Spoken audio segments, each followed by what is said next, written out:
Nobody told Park Sung-jin that the worst part of an empty house was not the silence. It was the smell.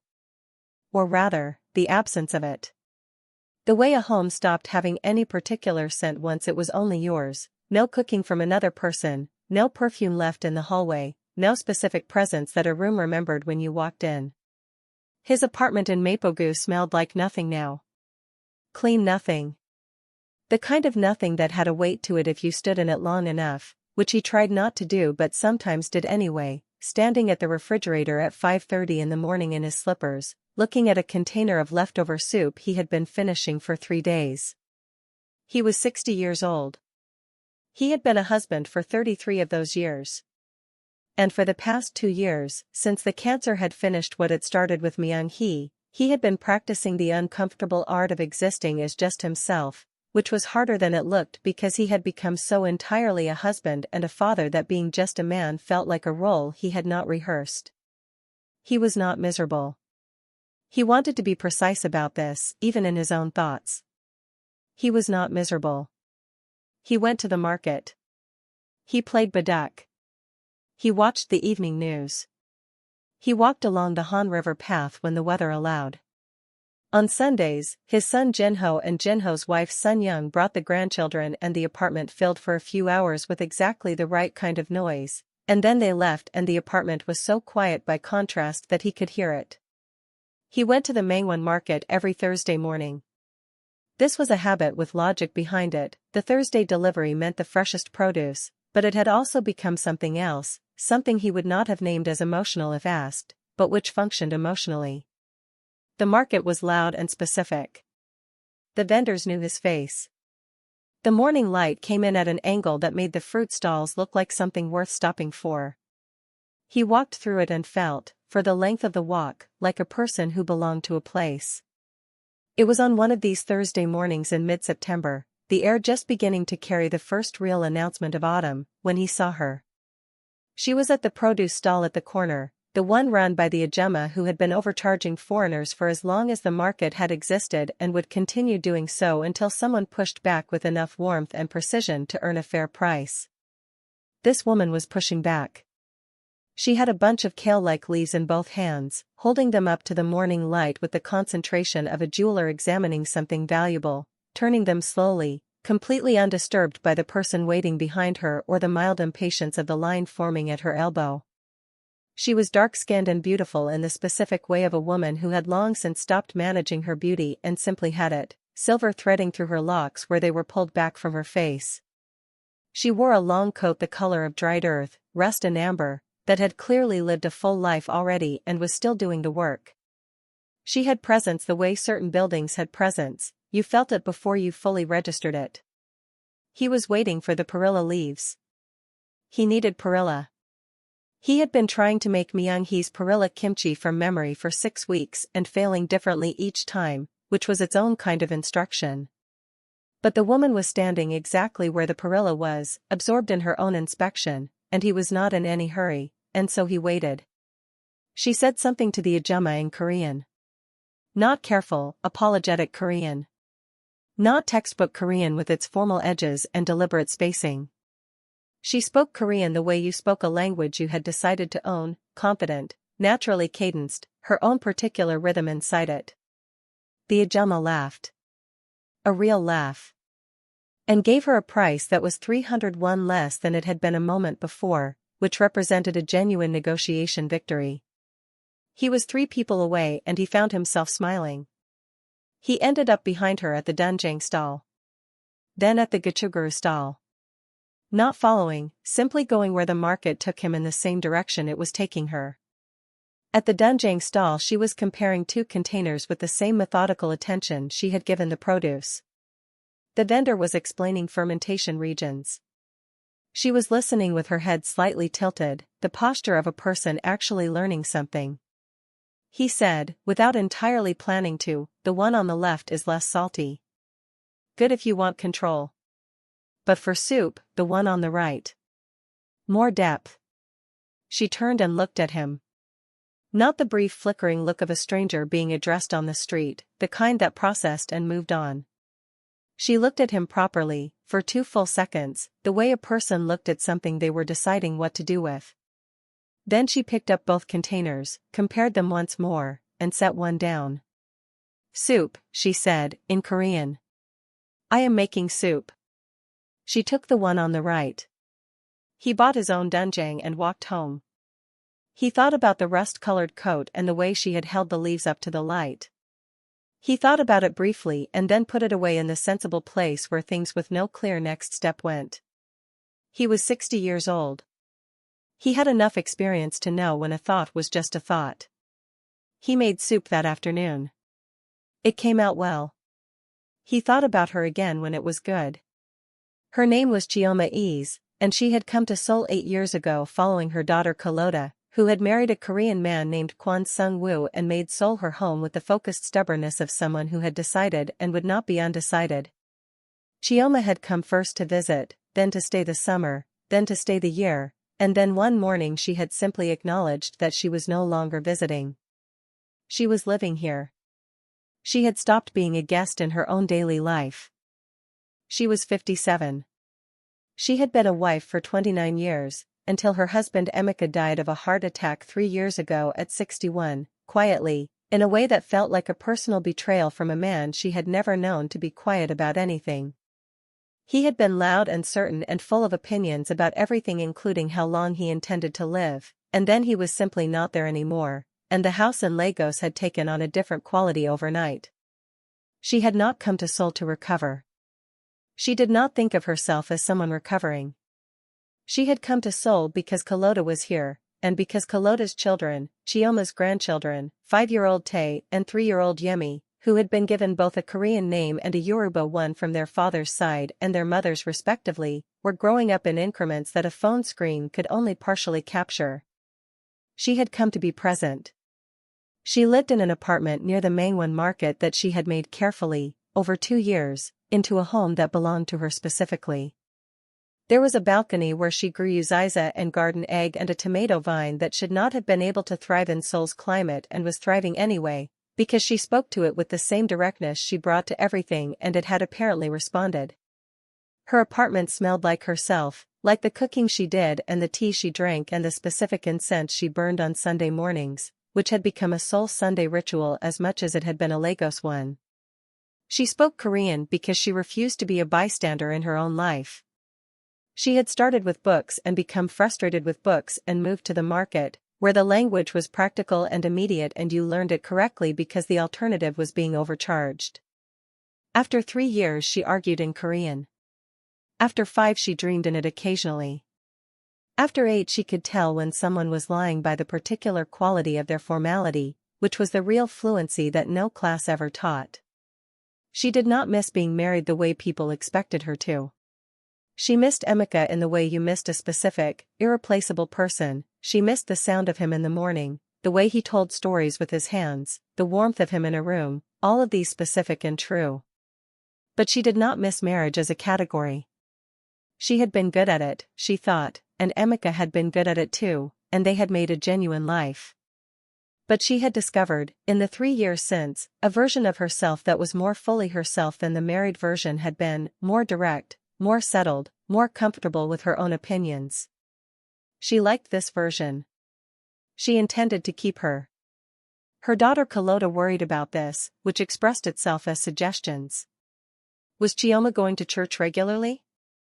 Were there nice people there? Did Chioma not want to come to dinner? There was a friend of Sung-woo's, very respectful, also widowed.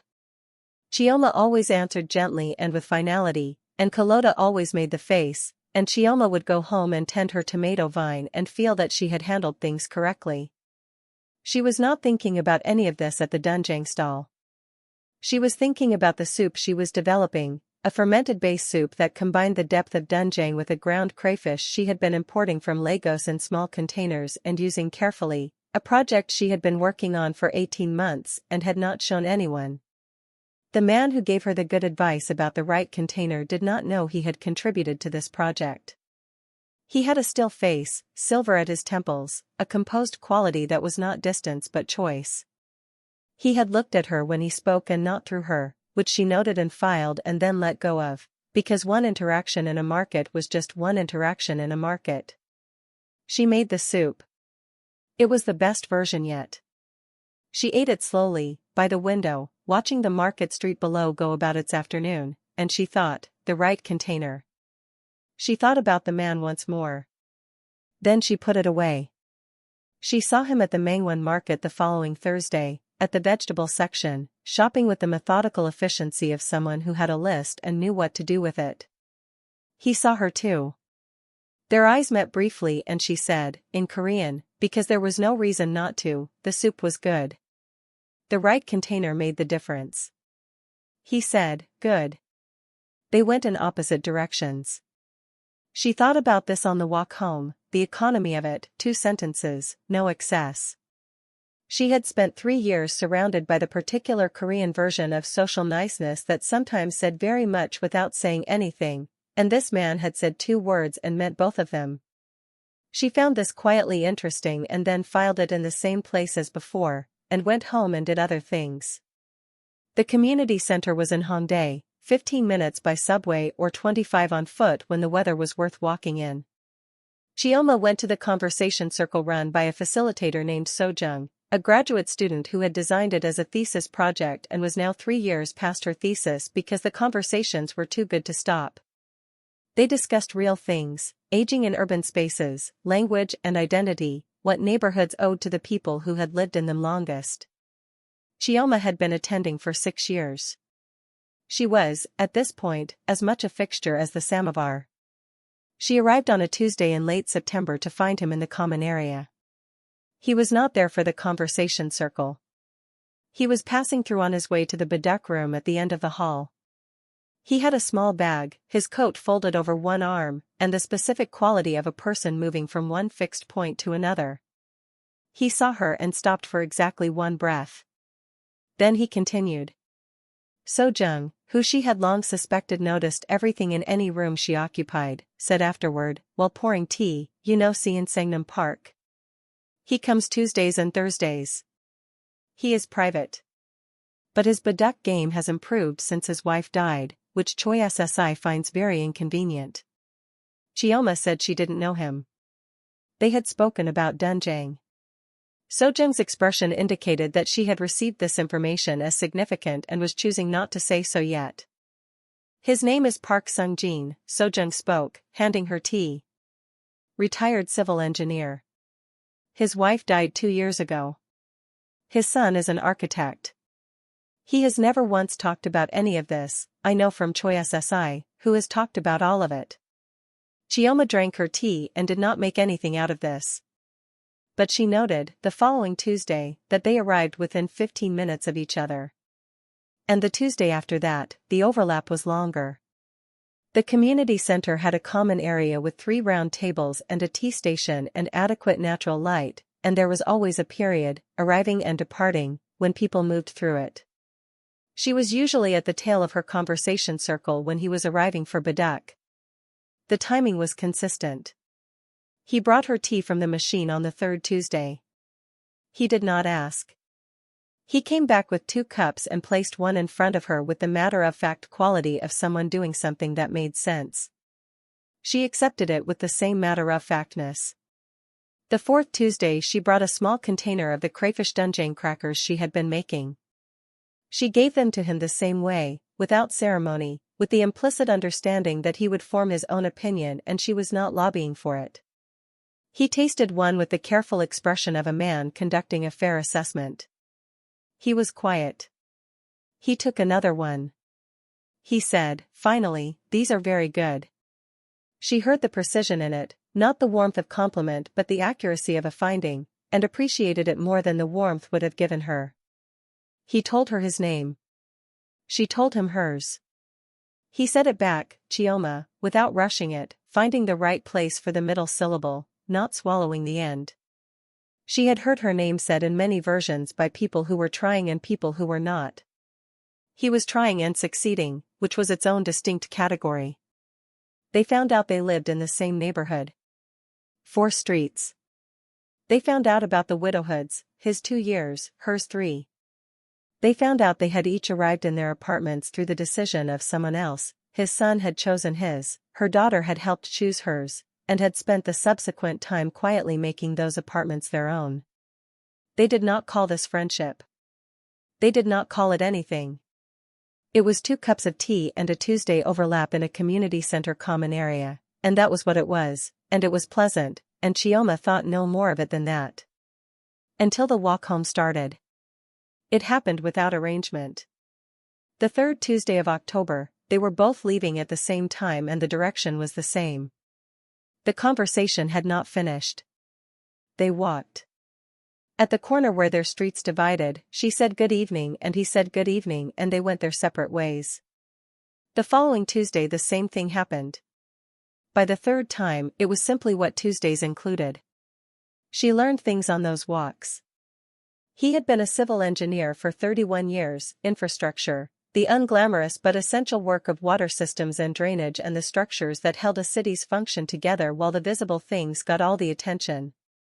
He had retired at 58 when Myung-hee's diagnosis had clarified what needed to be prioritized. He did not say this with self-pity. He said it as a fact about what he had chosen, which she understood was the correct way to say it. He learned things too. She told him about Lagos, not with nostalgia, not with longing, but with the specific love of a person who understood a place in full, its beauty and its difficulty and its personality. She told him about Emeka, who had been large and loud and certain about everything and absolutely terrible at navigating even simple technology, who had called her from the market once because he could not remember which tomatoes she had asked for. She told this story and laughed, and Sung-jin listened and almost smiled, and she thought, there is more in there than comes out. She told him about Kalota, her daughter, efficient, driven, the kind of person who organized affection into actions rather than words, who showed love through doing things. She told him about Sung-woo, the son-in-law who was easier than she'd expected and funnier than he appeared. She told him about Tae and Yemi, her grandchildren, growing in Seoul with both their languages and all their mixed-up beautiful specificity. She told him she had made peace with being far from some people in order to be present for others. That was the arithmetic of her life, and she had balanced the books. He said, on the pedestrian bridge one evening in late October, with the water below and the cold arriving with real intention, my son visits on Sundays. I am very glad for it. And after he leaves? He didn't finish the sentence. She understood what the end of it was. She said, yes. He looked at her. You know. Of course, she replied. They walked the rest of the way without talking, which was not uncomfortable. The silence between them had stopped being polite filler and started being something they both inhabited without effort. This was a progression she noted and did not examine too closely, because some things were better observed than poked. November brought proper cold.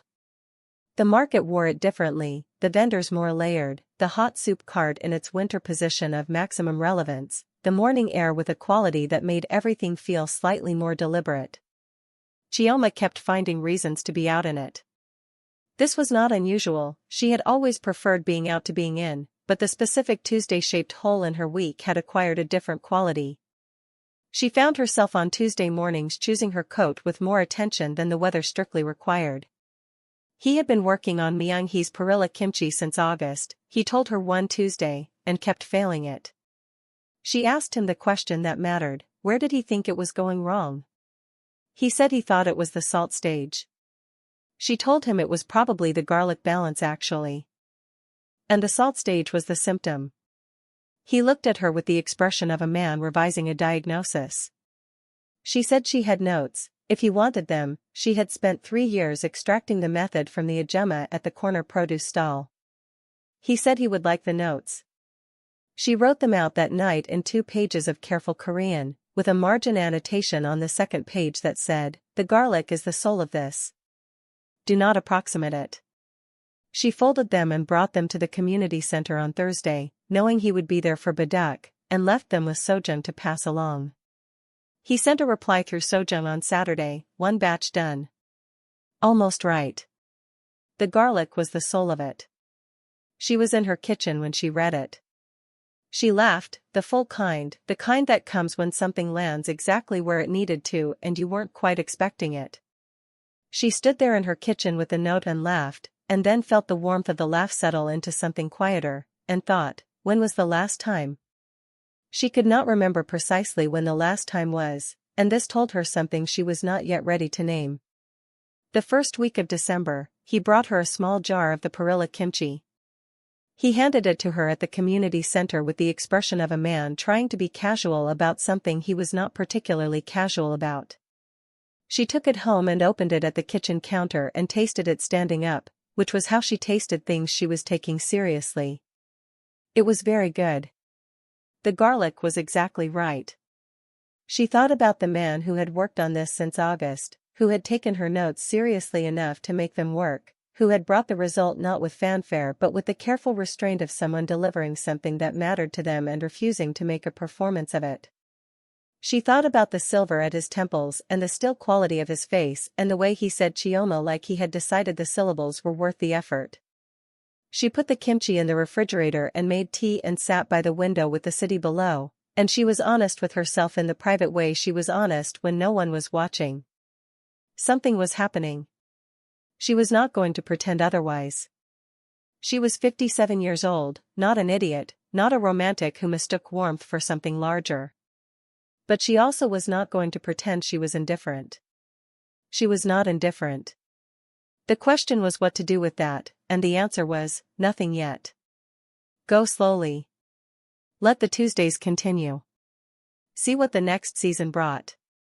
On the walk home that Tuesday, at the place on the pedestrian bridge where the light from the river came up underneath the rail, she said, "The kimchi was very good. You should be pleased with yourself." He said, "Almost right." She replied, "It was right." He walked in silence for a moment. Then he said, "Myung-hee would have said almost right also." She understood this was the highest thing he knew how to say. At the corner where their streets divided, she said good evening in Igbo and then in Korean, as she always did, carrying both. He said good evening.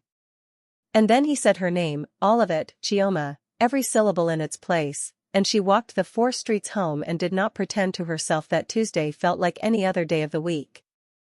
He went home on those December Tuesday evenings and sat by the window with his barley tea, the one consistent ritual he had kept from the married life, the tea at the window in the quiet, and he was honest with himself in the way he had learned to be since Myung-hee died. Because when there was no one else in the apartment to perform steadiness for, you stopped performing it and simply were what you were. What he was, on those Tuesday evenings, was a man who had started cooking more than he ate. Who had started choosing his coat more carefully on Tuesday mornings. Who had started doing things during the week with the implicit shape of something to tell her about on Tuesday. He noticed these things the way you noticed a change in weather, not suddenly, but when you paid attention and the accumulation became undeniable. He was 60 years old. He was 2 years out from the worst thing that had happened to him. He had not expected to feel like this again, like the week had a shape it was moving toward rather than through. He had thought, in the quiet honest way of the barley tea window, that particular capacity might have finished with Myung-hee. Not as a permanent damage but as a natural conclusion, the way certain seasons only came once. He had been wrong. He was revising. He was not going to do anything with the revision yet. He was an engineer by training and by instinct, and engineers did not act until the assessment was complete. But he acknowledged the data. She was remarkable, that was the correct word, not beautiful or interesting or nice, but remarkable, because she had built an entire life in a country that was not hers and had done it without asking anyone's permission and without compromising the things that made her specifically who she was. She had walked into Seoul and learned its language and grown things on a balcony in winter and tasted his kimchi like it mattered. He liked her. That was the beginning of the assessment. He would see where it went from there. What he did not know, sitting by his window on those December evenings, was that his son Jinho knew something was different.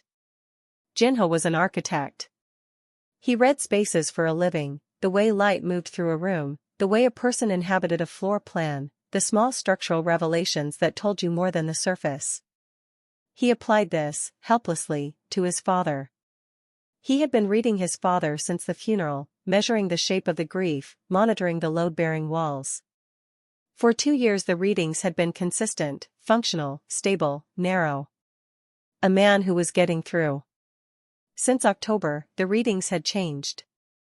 He could not have said precisely what was different. Only that his father seemed, on Sunday visits, to be less arriving from somewhere and more returning to somewhere. Less in transit. There was an orientation to him, a subtle directedness, that had not been there before. He asked Choi Byum-suk, who played Baduk with his father and had the peripheral awareness of someone who talked too much and listened more than he admitted. Choi said, "Your father has started winning more. His mind is more present." Jinho filed this without knowing where to file it. He asked his father, on a Sunday in late November over lunch, whether anything was new. His father said the kimchi batch had come out almost right. He described the garlic balance. He described it in more detail than the topic strictly required. Jinho listened and said nothing, but he noted the detail, and the slight warmth underneath the detail, and put it in the file. He would find out what the file meant. He just needed more data. He was his mother's son, and his mother had always said, "Do not ask questions you are not yet ready to hear the answers to." So he waited. But he was paying attention. Sun Young, who noticed things differently from Jinho, less architecturally, more directly, said to him one evening in December, "Your father looks well." She said it simply, with no interrogative edge. He said yes. She said, "Something is making him look well." He said he was aware. She said, "That is good, Jinho. That is good." He said he knew.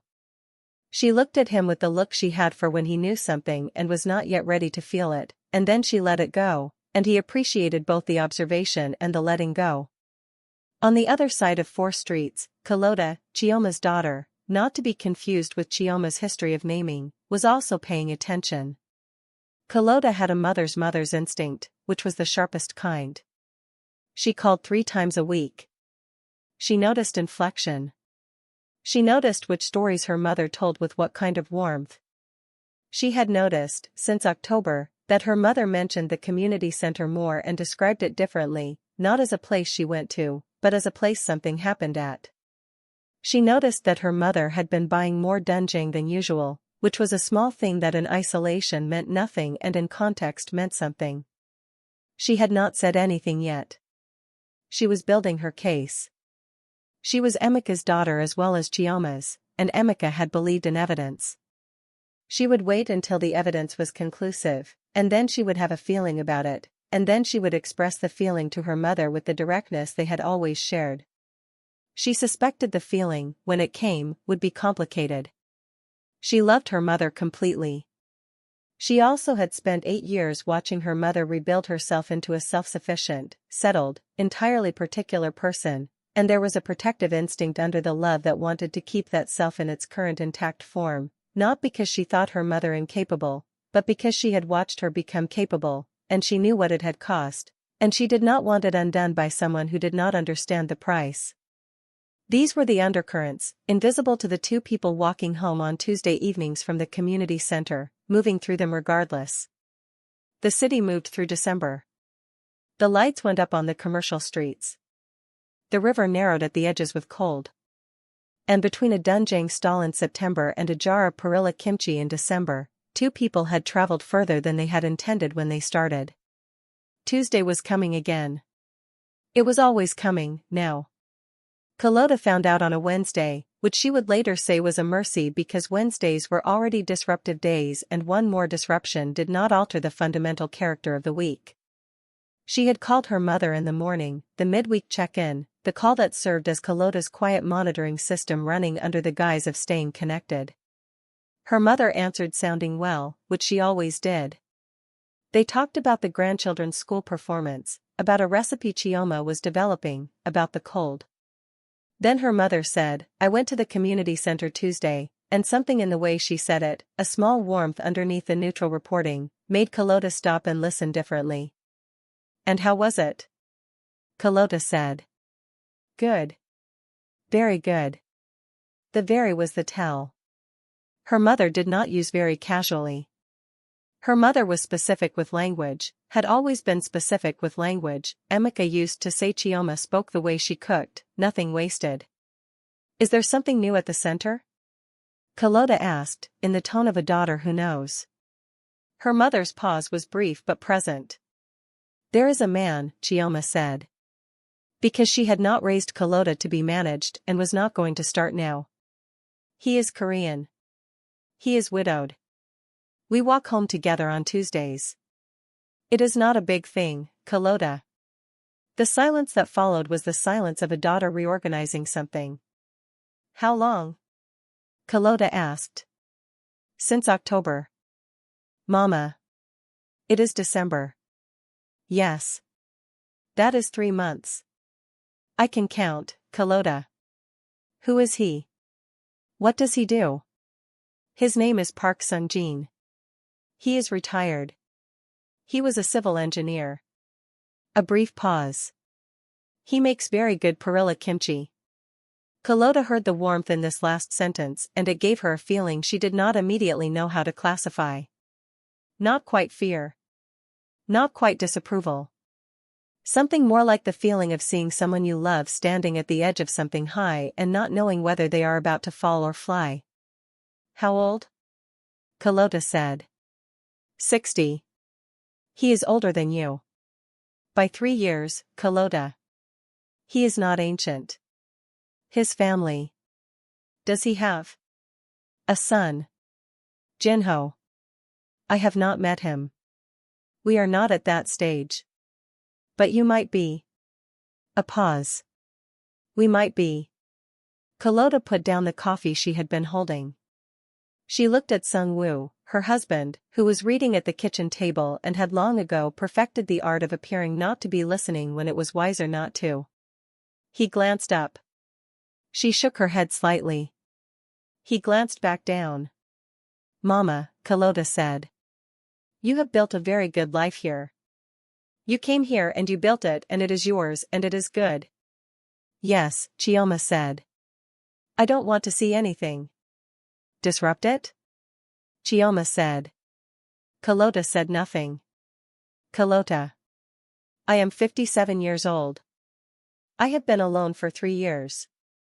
I built the life you are talking about. It is mine. I know it. She paused. That does not mean it is finished. A good life and a complete life are not the same thing. Kalota was quiet. He got my name right, Chioma said, the first week he learned it. All 3 syllables. He did not approximate. Kalota looked at the ceiling of her kitchen. Then she said, I want to meet him. Not yet. When? When we are at when. I will know.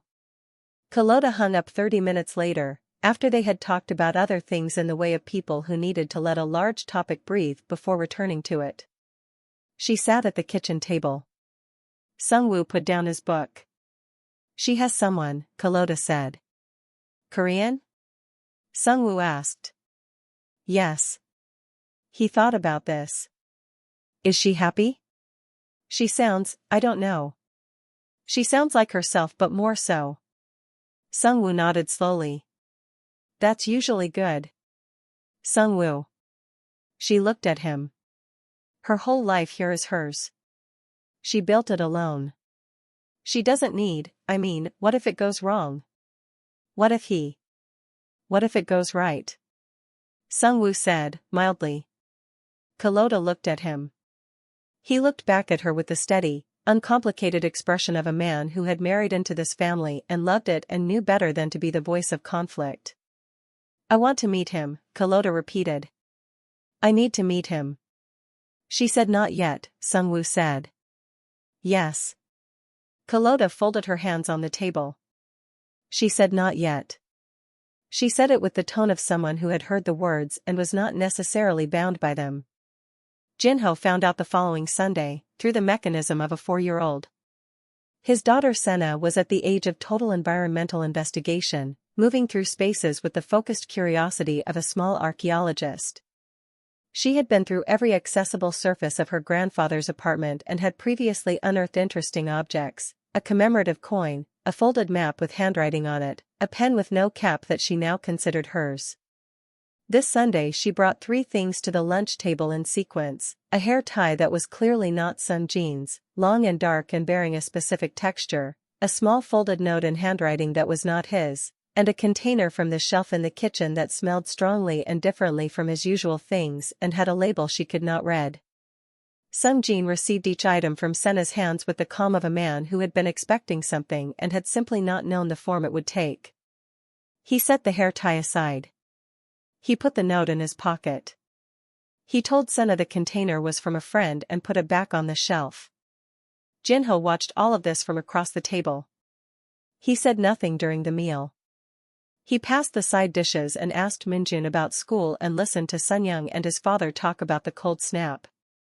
He was very good at the architecture of a conversation, knowing where to place a word and where to leave space.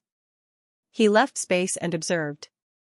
After Sunyoung took the children to put their coats on and Sung-jin was clearing the table, Jinho said, quietly, without drama, "Aboji. Who has been here?" Sung-jin set down the plate he was holding. He looked at his son. "A friend," he said. "From the community center." "A woman." Not a question. The hair tie had been specific. "Yes." Jinho's face arranged itself into the particular stillness he used when he was managing a reaction.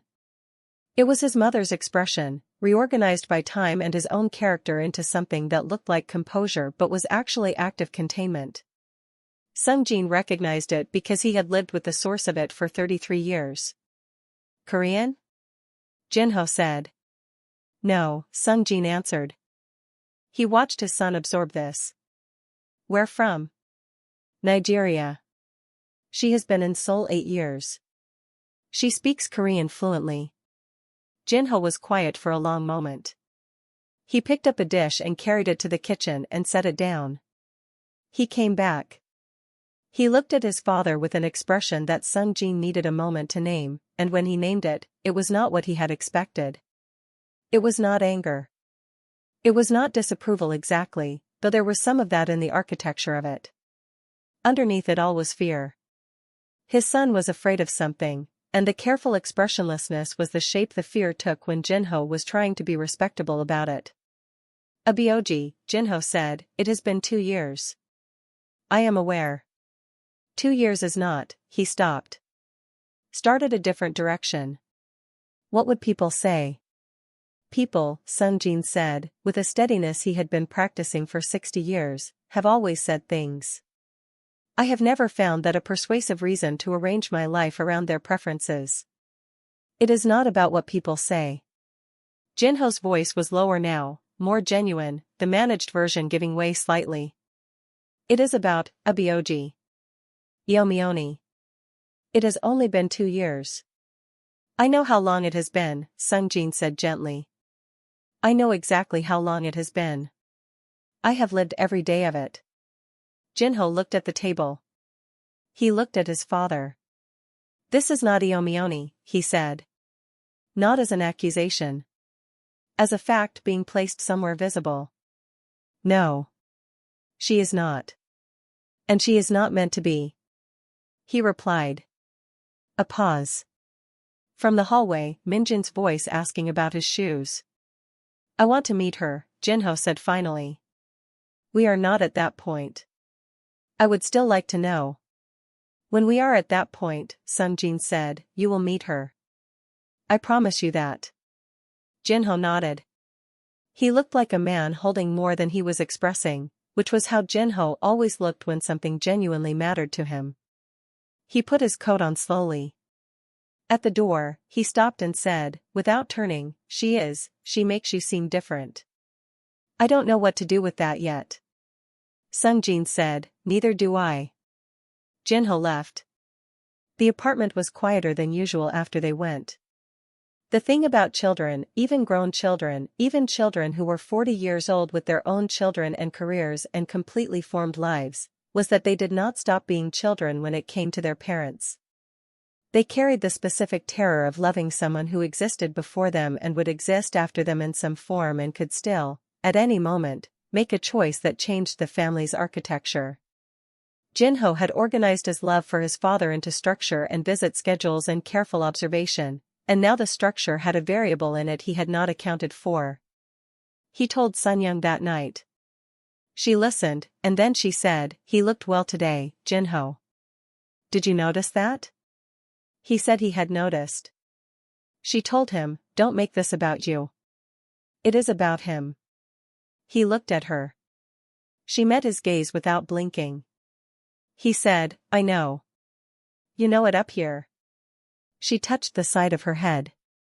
"Let it travel down." He said nothing. He was working on the distance. Carlotta, on her side of the equation, did not wait for the not yet that her mother had told her. She waited 2 weeks, which felt to her like a respectful amount of not yet, and then she visited on a Saturday afternoon with pepper soup, which was the clearest possible communication she knew. "I am here and I love you and we are going to talk about this." Chioma accepted the soup with the expression of a woman who understood all of this and was not intimidated by any of it. They ate. They talked about the grandchildren, about Sung-woo's project at work, about the tomato vine on Chioma's balcony, which was still somehow alive in December and which Carlotta found both impressive and slightly accusatory, as if the vine were a demonstration of her mother's general refusal to cooperate with limitation. Then Carlotta folded her hands and said, "Tell me about him." Chioma told her, the facts, laid flat. The market. The Doenjang stall. The community center. The Tuesday walks. The kimchi. The notes. She told it the way she told most important things, without decoration, with precision, letting the facts make their own case. Carlotta listened. When her mother finished, she said, "He is Korean, Mama. His family is Korean. His entire life is in one culture and one expectation about how things should be. You understand what you are walking into." "I understand it better than you think," Chioma said. "I have been living inside that culture for 8 years. As a guest," Carlotta said. "Not a guest," Chioma said firmly. "I have not been a guest since the 2nd year. I built something here. I am not a guest in my own life. You know what I mean. It is different to be inside a Korean family. To be," she searched for the word. "Integrated. They have expectations. They have things they believe. A black woman with their father, their grandfather." Carlotta. "Mama, I am not saying it should stop you. I am saying you should go in knowing the full weight." "I have never not known the full weight of anything I walked into," Chioma said. She looked at her daughter for a long moment. "When your father died, I knew the full weight of what I was losing and I carried it.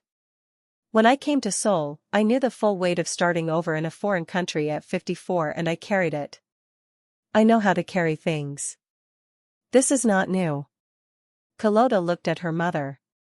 Something moved across her face, not surrender exactly, but the beginning of a repositioning. The movement of a woman who had a fixed position and was encountering the limits of it. "He makes you happy." Not as a question.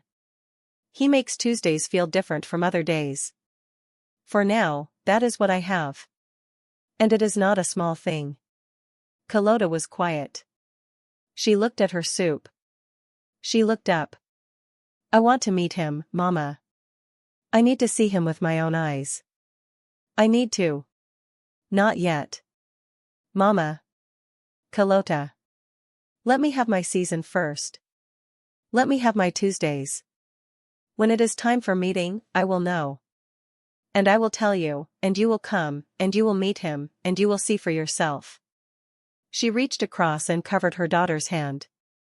"But not yet. Some things need to grow before they are ready to be examined." Carlotta looked at their hands.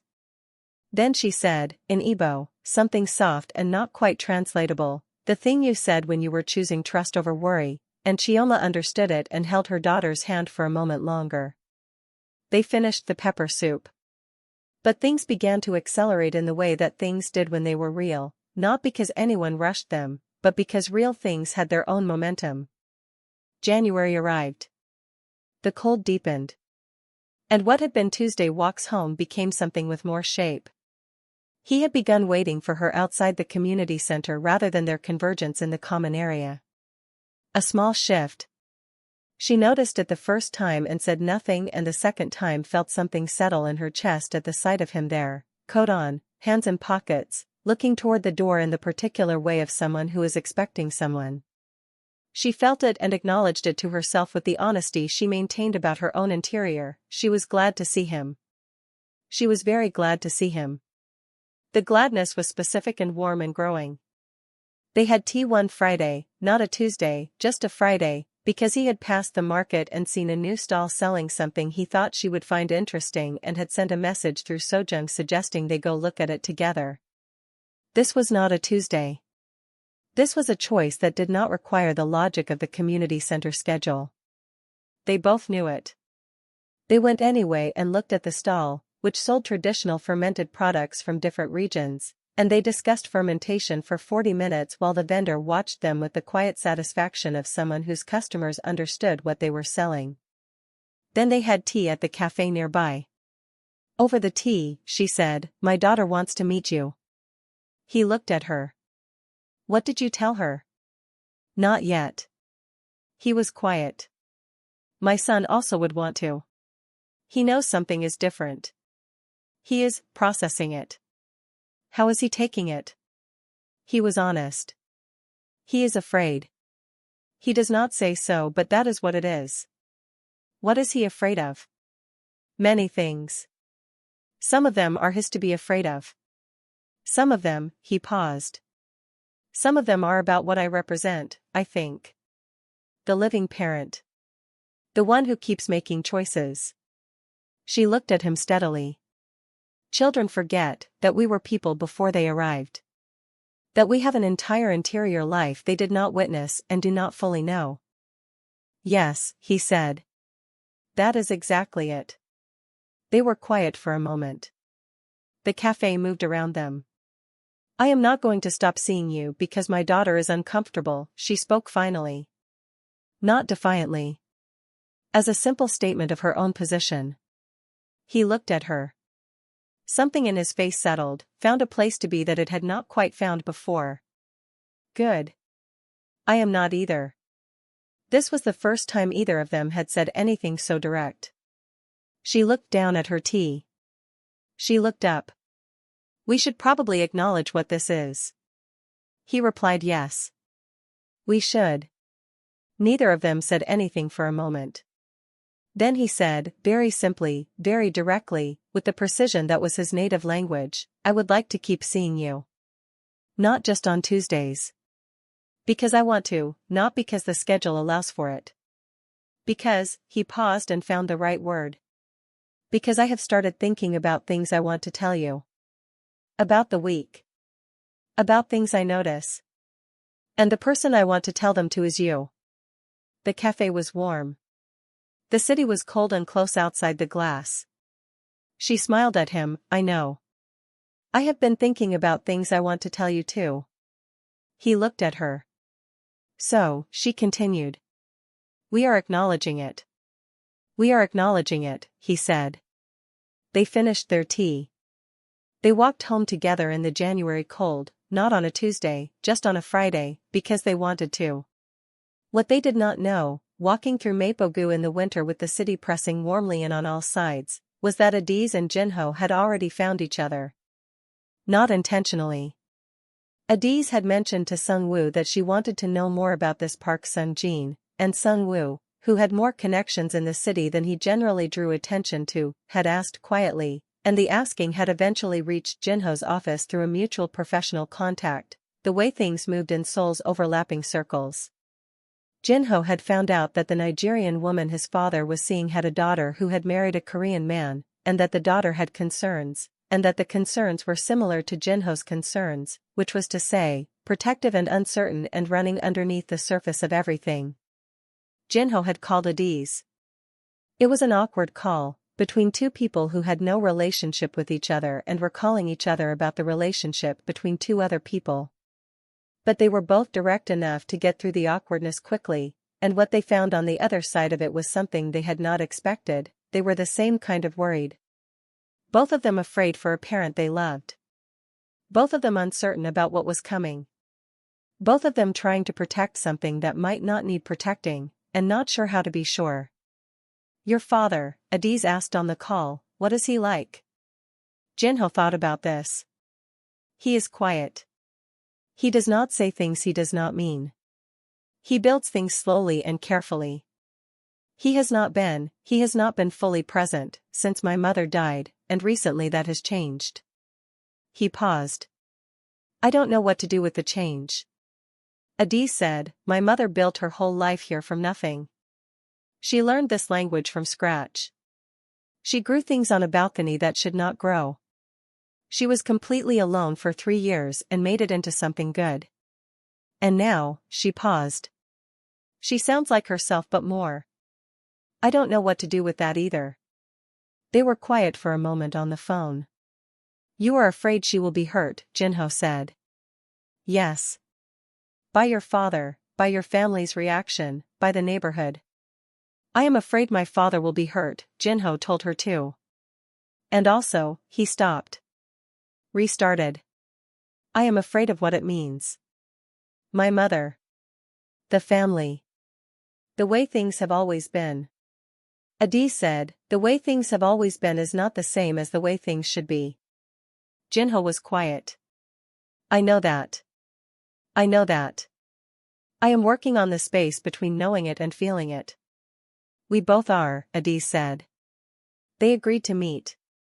Not to plan anything, not to stop anything, just to meet, to be the children of the people involved in this thing, and to see whether knowing each other made any of it clearer.